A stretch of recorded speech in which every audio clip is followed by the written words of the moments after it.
64টা জেলায় 64 জন আইন শৃঙ্খলা বিষয়ক স্বরাষ্ট্রমন্ত্রী থাকলে কেবল মন্দ হতো না। তেল আর গ্যাস আর বিদ্যুতের ব্যাপারে মানুষ বলে, দুষ্ট লোকে বলে, অবশ্য ভালো লোক না, টুকু আসে টুকু যায়। রুমিন ফারহানা, ব্রাহ্মণবাড়িয়া 2। মাননীয় স্পিকার, আপনাকে ধন্যবাদ। মাননীয় স্পিকার, আমার বক্তব্য মূল্যস্ফীতিতে মানুষের জীবনে নাভিশ্বাস উঠা প্রসঙ্গে।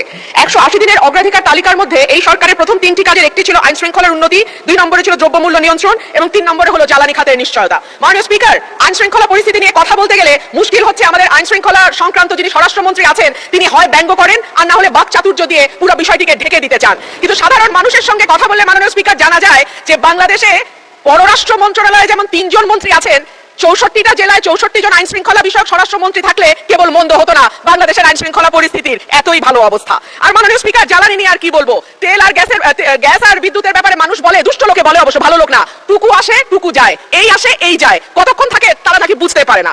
এইবার আসি মাননীয় স্পিকার, যখন তেলের দাম বাড়ছে, যখন বিদ্যুৎ হাহাকার এবং যখন গ্যাস পাওয়া যায় না, তখন 1 কোটি নতুন কর্মসংস্থান সৃষ্টি করবে বলে যেই সরকার প্রতিশ্রুতি দিয়েছিল নির্বাচনে, সেই সরকার ক্ষমতায় আসার 6 মাসের মধ্যে 62,000 লোক তাদের চাকরি হারিয়েছে আর 900-র উপরে কলকারখানা বন্ধ হয়ে গেছে। সো নতুন আর কর্মসংস্থান কি তৈরি হবে মাননীয় স্পিকার? যারা আছেন চাকরি করছেন তাদের চাকরি